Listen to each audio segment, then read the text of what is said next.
नमस्कार, जनता टीवी देख रहे हैं आप। मैं आपके साथ दीक्षा शर्मा। बुलेटिन में बात देवभूमि की, लेकिन उससे पहले रुक करेंगे 2 मिनट में 10 बड़ी खबरों की ओर। लोकसभा चुनाव में कांग्रेस को मिली हार पर कांग्रेस करेगी मंथन, फैक्ट फाइंडिंग कमेटी करेगी हार की समीक्षा। बीजेपी प्रदेश अध्यक्ष बदले पर सस्पेंस बरकरार, बीजेपी प्रदेश अध्यक्ष बदलने की चर्चाएं शुरू। प्रदेश महामंत्री ने दिया बयान, कहा भविष्य में परिवर्तन की कोई संभावनाएं नहीं। विकासनगर में गवर्नर के खिलाफ हल्ला बोल, जनसंघर्ष मोर्चा ने किया धरना प्रदर्शन, आमरण अनशन करने की दी है चेतावनी। मसूरी के गलौगी पावर हाउस के पास भूस्खलन, देहरादून मुख्य मार्ग का हिस्सा क्षतिग्रस्त, जानमाल का नहीं हुआ कोई नुकसान। रुद्रप्रयाग में केदारनाथ हाईवे के सौड़ी में आया भारी मलबा, यातायात हुआ बाधित। मसूरी में चोरों के हौसले बुलंद, 5 कारों के शीशे तोड़कर बैटरियों पर चोरों ने हाथ किया साफ, मामले की जांच में जुटी पुलिस। खटीमा में महिला ग्राम प्रधान के साथ अभद्रता, राणाधारा पुंछ भारी में भारी आक्रोश, पुलिस से की मामले में कार्रवाई की मांग। रुद्रप्रयाग में 150 मीटर गहरी खाई में गिरी वाहन, 2 के शव बरामद, रेस्क्यू जारी। उत्तरकाशी में हुक्का गुड़गुड़ाते हुए हरियाणा निवासी 03 लोगों पर की गई कार्रवाई, मिशन मर्यादा के तहत किए गए गिरफ्तार। जसपुर में सामुदायिक स्वास्थ्य केंद्र में बड़ी सुविधा, टीबी रोगियों के भी अब हो सकेगा इलाज।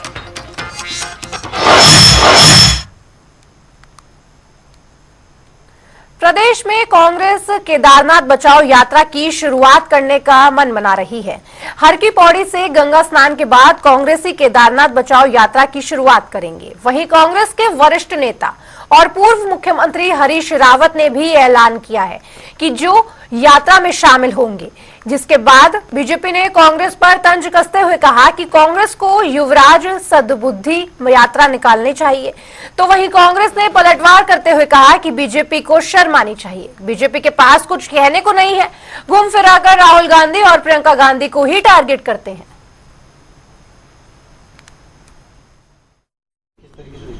देखिए, कांग्रेस के प्रदेश अध्यक्ष जी को सद्बुद्धि यात्रा निकालनी चाहिए, युवराज सद्बुद्धि यात्रा। उनके युवराज संसद में सनातन धर्म के खिलाफ, हिंदू धर्म के खिलाफ बयानबाजी करते हैं, तब कांग्रेस के प्रदेश अध्यक्ष कहां से होते हैं? जब उनके युवराज कहते हैं, सनातनियों को कहते हैं मंदिर में जाने वाला हर सनातनी छेड़खानी करता है, तब इनके प्रदेश अध्यक्ष जी की सनातनी धर्म के प्रति आस्था कहां चली जाती है? कांग्रेस को अपने युवराज की सद्बुद्धि यात्रा निकालनी चाहिए।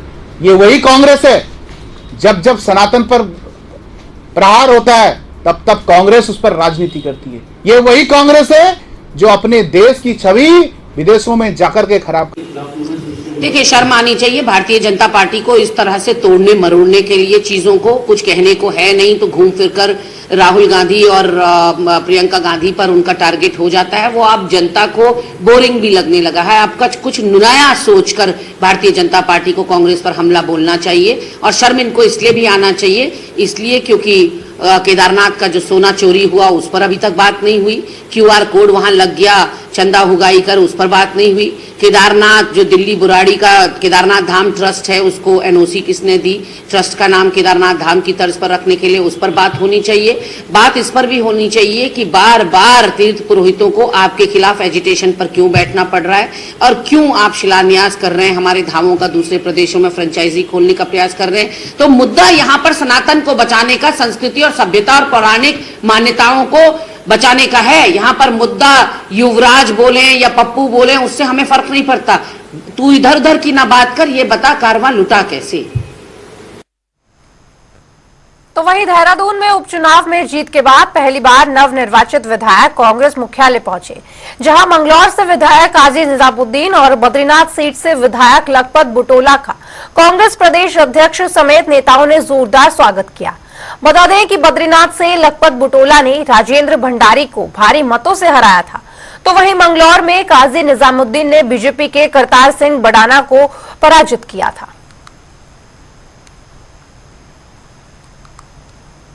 उधर लोकसभा चुनाव में कांग्रेस को मिली हार के बाद पार्टी में मंथन शुरू हो गया है। दरअसल कांग्रेस के वरिष्ठ नेता पीएल पुनिया की अगुवाई में फैक्ट फाइंडिंग कमेटी देहरादून पहुंची। यह कमेटी 3 दिन तक सभी नेताओं से मुलाकात कर पार्टी के खराब प्रदर्शन का पता लगाएगी। बता दें कि कांग्रेस हाईकमान ने वरिष्ठ नेता पीएल पुनिया और सांसद रजनी पाटिल को उत्तराखंड में हार की समीक्षा के लिए भेजा है। पिछले लोकसभा चुनाव में कांग्रेस पार्टी ने पूरे दमखम के साथ में चुनाव लड़ा था। मजबूत संगठन है, संगठन में काफी मजबूती से काम किया है। उसके बावजूद 500 के 5 सीटें, लोकसभा सीटें हम हार गए। तो इसी की समीक्षा करने के लिए, फैक्ट फाइंडिंग करने के लिए कि क्या कारण थे जिससे कि हम 500 की 5 सीटें हार गए। तो इसी के सिलसिले में तो कांग्रेस अध्यक्ष मल्लिकार्जुन खड़गे जी ने ये निर्णय लिया कि जहां जहां पर हमारा प्रदर्शन, पार्टी का प्रदर्शन ठीक नहीं रहा है, वहां पर जाके पता किया जाए क्या क्या कारण रहे हैं और भविष्य में उनको क्या किस तरह से मिले। तो वहीं तीर्थ पुरोहितों से लेकर उत्तराखंड की आम जनता लगातार दिल्ली में बनने जा रहे केदारनाथ मंदिर के विरोध को लेकर सरकार पर लगातार हमलावर है। इस मामले में बद्री केदार मंदिर समिति के अध्यक्ष राजेंद्र अजय के एक बयान ने राज्य की सियासत को गरमा दिया है। उन्होंने कहा कि ज्योतिष मठ के शंकराचार्य स्वामी अविमुक्तेश्वरानंद एक संत से अधिक एक कुशल राजनीतिज्ञ है। इतनी प्रेस कॉन्फ्रेंस तो देश के नेता नहीं करते जितनी की शंकराचार्य जी करते हैं। के रूप में स्वामी अविमुक्तेश्वरानंद जी का मैं विशेष रूप से सम्मान करता हूं, लेकिन आप भी जानते हैं कि जिस प्रकार से लगातार वो प्रेस कॉन्फ्रेंसिंग करते रहते हैं, विवादित मुद्दों को उठाते रहते हैं, और इतनी प्रेस कॉन्फ्रेंस तो कोई राजनेता भी नहीं करते हैं जितनी प्रेस कॉन्फ्रेंस वो करते हैं। और मुझे लगता है कि मैं इस बात के लिए उनकी प्रशंसा भी करना चाहता हूं कि वो एक कुशल राजनीतिज्ञ, संत से अधिक उनको कुशल राजनीतिज्ञ मानता हूं मैं, कि जिस एजेंडे को कांग्रेस सरकार, पूरी कांग्रेस पार्टी जिस एजेंडे को चलाने में सफल साबित नहीं होती है, उस एजेंडे को स्वामी अविमुक्तेश्वरानंद जी अकेले ही संचालित कर लेते हैं, संपादित कर लेते हैं। तो ये उनकी बड़ी काबिले तारीफ उनकी ये बात है। और दूसरी बात ये है कि मैं स्वामी अविमुक्तेश्वरानंद जी से अनुरोध करना चाहता हूं और उनको चुनौती भी देना चाहता हूं कि अगर उनके पास कोई साक्ष्य है किसी प्रकार के, तो वो सक्षम अथॉरिटी के पास जाएं और वहां पर जांच की मांग करें। भारी बारिश का कहर लगातार जारी है, जिसके चलते बाढ़ प्रभावित इलाकों को लेकर प्रशासन अलर्ट है।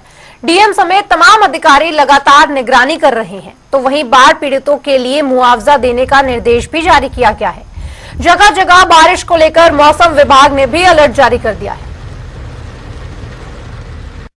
इसमें तो पहली बात यही है कि जो लैंडस्लाइड के जोन से हमें पता होते हैं, वो ठीक से उनमें कॉशन साइनेज हो, दूर से ही पता चले कौन है। स्लाइड प्रोन एरियाज में जब बारिश हो रही है तो उनको रोक दिया जाए, वहाँ पे पुलिस तैनात रहे, बैरियर्स लग जाएं। सिमिलरली जो गदेरे उफान पे आते हैं और नाले उफान पे आते हैं, वहाँ पे लोग बह जाते हैं, उसमें भी मेरी ओर से ऑर्डर्स हैं सभी डीएम्स एसएसपीस को कि इनको फिजिकल बैरियर लगा के इनको रोक दिया जाए। किसी नाले के आसपास कोई बहने की संभावना है तो रेलिंग्स भी लगा दी जाएँ।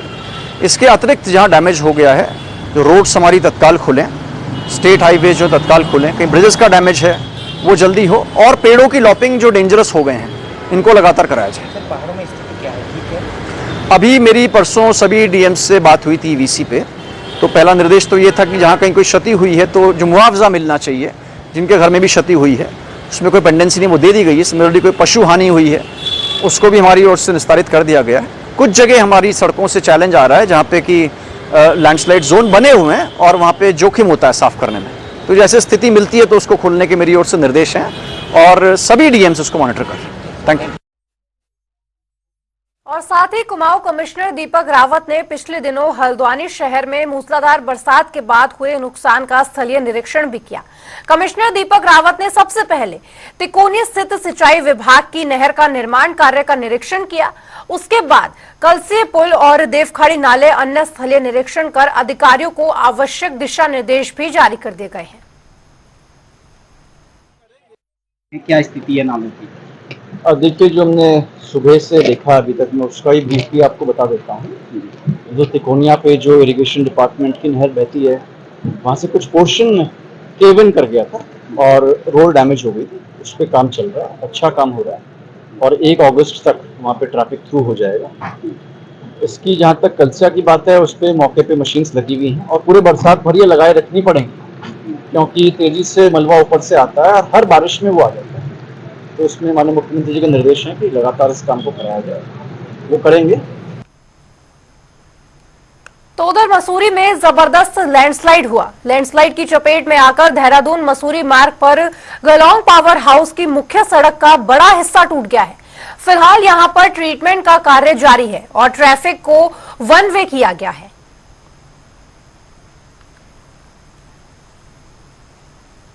तो वहीं उत्तराखंड की केदार घाटी में लगातार भारी बारिश जारी है। इस कारण कई जगह भूस्खलन हो रहा है।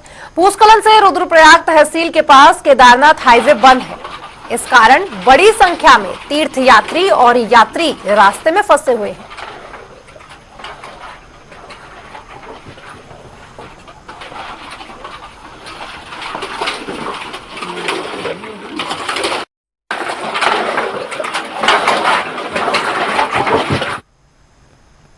तो वहीं देहरादून में पूर्व सैनिक और पूर्व अर्धसैनानी का गौरव सेनानी संगठन ने अपना 8वां स्थापना दिवस समारोह बड़े धूमधाम से मनाया। इस कार्यक्रम में कई पूर्व सैनिक और उनके परिवार वाले भी शामिल हुए।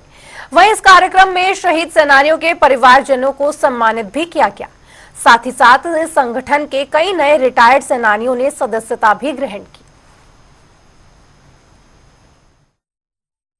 हमने यहाँ पर जो भी देश के लिए शहीद हुए हैं उनके परिवार के जो वीर नारी हो गया, इसके कोई माता जी हैं तो माता जी को या फिर पिताजी को हमने सम्मानित किया जो शहीद परिवार से हैं, और जो भी अवार्डी हैं जिनको गैलेंट्री अवार्ड मिल चुका है उन लोग को हमने सम्मानित किया। सर, अभी तक कितने संगठन जो है अभी गौरव सेनानी संगठन प्रयासरत है कि अगले 2 साल में उत्तराखंड में जितने भी 1,80,000 जितने भी पूर्व सैनिक हैं उन सब सैनिक को एक सूत्र में बांधने की हमारी मुहिम चल रही है और 2 साल के अंदर हम लोग इसको अंजाम देंगे।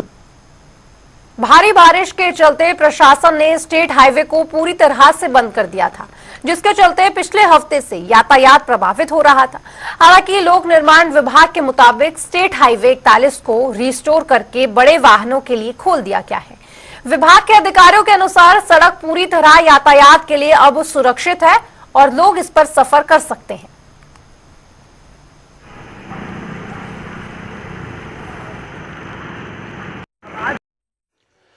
स्टेट हाईवे 41 जो कालाढूंगी रोड के नाम से जानी जाती है, उसमें चकुलवा पर एक 3 मीटर स्पान की आरसीसी पुलिया है। उसमें उसका हाफ अबटमेंट निकल गया था, जिसकी वजह से यातायात बाधित हो गया था। उसको हमने रिस्टोर कर लिया है। पहले हमने 1 दिन में पहले भी रिस्टोर किया था, लेकिन उसी रात में भारी वर्षा हो गई थी और उस वर्षा के कारण उसमें कटाव काफ़ी हो गया, क्योंकि स्ट्रेंथ नहीं मिली थी सीमेंट को। तो फिर हमने नेक्स्ट डे फिर प्रयास किए हैं और 2 दिन में हमने फिर रिस्टोर कर लिया है। अब कल शाम से हमने बड़े वाहनों को की भी आवाजाही शुरू कर दी है। इसमें ट्रायल के लिए हमने बसों को कल जो ट्रांसशिपमेंट में दिक्कत हो रही थी उसको शुरुआत करी है। आज हमने बड़े सभी वाहन वन वे में चालू कर दिए हैं। धार्मिक मान्यता है कि श्रावण मास में भोले बाबा को गंगा जल से जलाभिषेक करने से शिव भक्तों की मनोकामनाएं पूरी होती हैं। शिव भक्त महादेव की कृपा पाने के लिए कांवड़ यात्रा करते हैं। इस साल कांवड़ यात्रा 22 जुलाई से शुरू हो रही है। देखिए हमारी एक खास रिपोर्ट।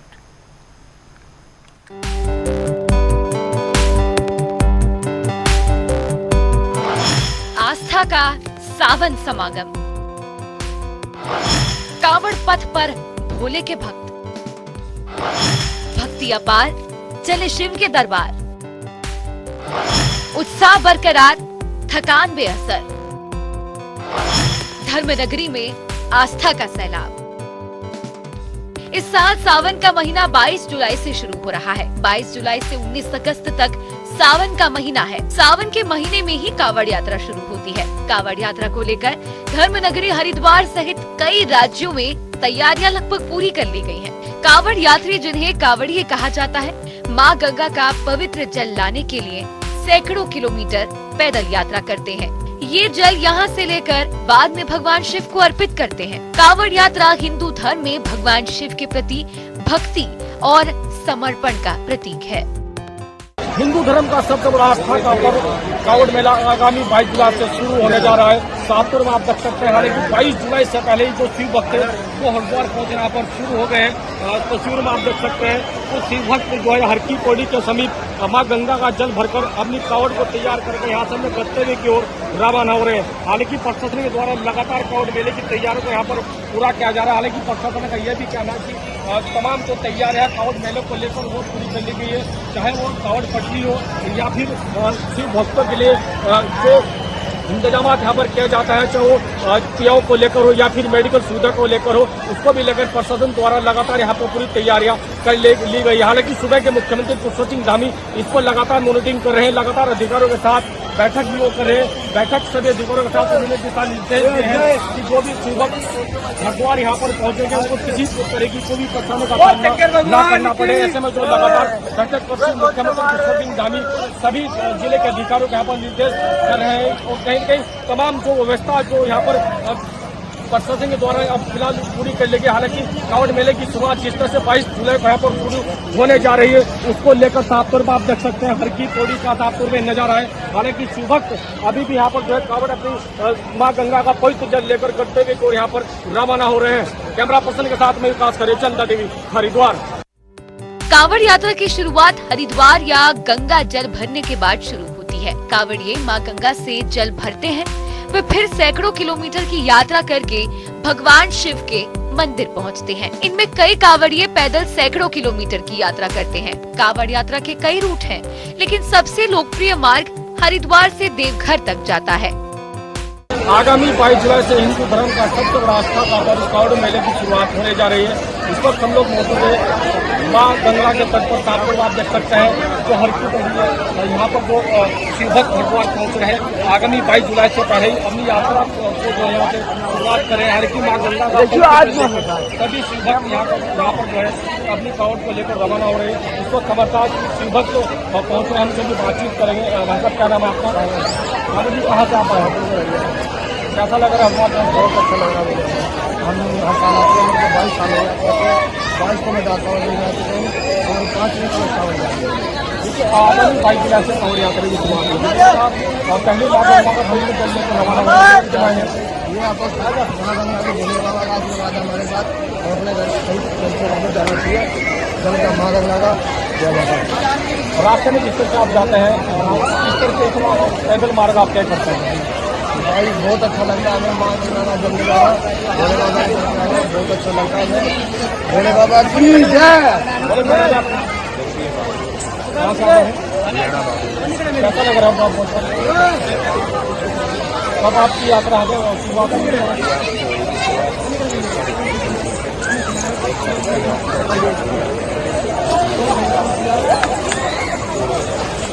बिल्कुल देखिए जो शिव भक्त 22 जुलाई से पहले ही अपनी कावड़ को यहाँ पे जो है लेकर यहाँ पर निकल रहे हैं और माँ गंगा का पवित्र जल लेकर अपने गंतव्य को यहाँ से रवाना होंगे।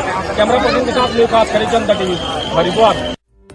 कावड़ यात्रा को काफी कठिन यात्रा माना जाता है। कावड़ियों को गंगा जल अपने कंधे पर रखकर लंबी दूरी तय करनी होती है। ये एक कठिन यात्रा मानी जाती है, इसीलिए यात्रा से पहले शारीरिक रूप से स्वस्थ होना भी जरूरी है। कावड़ यात्रा के दौरान श्रद्धालुओं की सुविधा के लिए कावड़ यात्रा शिविर का आयोजन किया जाता है। ये शिविर सरकार, धार्मिक संगठनों और सामाजिक संगठनों की ओर से लगाए जाते हैं। हरिद्वार के साथ साथ उत्तर प्रदेश में भी कावड़ियों पर हेलीकॉप्टर से पुष्प वर्षा की जाती है। तो ही प्रशासन ने सुरक्षा को देखते हुए कड़े इंतजाम किए हैं। देखिए कांवड़ आगामी जो कांवड़ मेला है 22 तारीख से स्टार्ट होना है, उसको लेके जो हमारे इंतजामात हैं, जो हम लोग इंतज़ाम कर रहे हैं, उसमें कांवड़ पटरी एक बहुत अहम रोल प्ले करता है, जिसमें जितना हमारा पैदल कांवड़ है वहाँ से जाता है। यात्रियों को, जो कांवड़ यात्रीगण हैं, उनको किसी प्रकार की कोई असुविधा ना हो, वहाँ पर व्यवस्थाएं सुचारू रूप से चलें। कोई भी हमारे जो पुलिस की जो पिकेट्स हैं, साथ में जो हमारे स्वास्थ्य का या जो इलेक्ट्रिसिटी की सप्लाई है, उसको सुचारू रूप से करने के लिए हम और डीएम लगातार इस पर हम लोग अभी कर रहे हैं, निरीक्षण कर रहे हैं। साथ में पार्किंग का अरेंजमेंट्स किस तरीके से है पार्किंगों का निरीक्षण भी किया जाएगा। आगे आगामी कांवड़ यात्रा को बहुत ही अच्छे तरीके से करने के लिए हम सभी लोग प्रयास कर रहे हैं और इसके परिणाम भी जल्दी नजर जी। इसमें हम लोगों के द्वारा एक नई पहल की गई है जिसमें बार कोड के माध्यम से सभी जितने हमारे मेन पॉइंट्स हैं, हमारी पार्किंग का कहाँ पर अरेंजमेंट्स है या कहाँ कहाँ पर जो सुविधाएं हमें दी गई हैं उनका हमने उल्लेख किया और बार कोड के माध्यम से यात्रीगण अपने फ़ोन से भी उन सूचनाओं को ग्रहण कर सकते हैं और जो उनकी जो लाभ है वो ले सकते हैं। सुरक्षा की दृष्टि से भी हरिद्वार प्रशासन ने कांवड़ मेला को 14 सुपर जोन और 30 सेक्टर में यहाँ पर बांटा गया। साफ तौर पर आप देख सकते हैं कांवड़ मेले की पूरी तैयारी यहाँ पर प्रशासन द्वारा कर ली गई। हालांकि आप जो भी कर्मचारी यहाँ पर जो है तैनात हो गए उनके द्वारा इस तरह के तंबू बनाए गए हैं ताकि बरसात से भी जो है जो प्रशासनिक जो अमला है वो यहाँ पर बच सके। और कहने की कांवड़ मेले की जिस तरह से यहाँ पर लाखों की संख्या में शिव भक्त पहुँचते हैं उसको लेकर यहाँ पर जो QR कोड भी जारी किया गया है ताकि जो भी शिव भक्त हरिद्वार पहुँचे उनको उस QR के माध्यम से जो है पार्किंग और जो उनकी जगह है उसका भी पूरा यहाँ पर जो है पता चल सके ताकि कोई भी शिव भक्त यहाँ पर परेशानी का सामना ना करना पड़े। उसको लेकर लगातार यहाँ पर प्रशासन के द्वारा भरपूर सुविधा की गई ताकि जो भी शिव भक्त हरिद्वार पहुंचे उनको किसी भी तरह की कोई भी दिक्कतों का सामना ना करना पड़े। हमने सहयोगी के साथ में विकास करे, जनता टीवी हरिद्वार।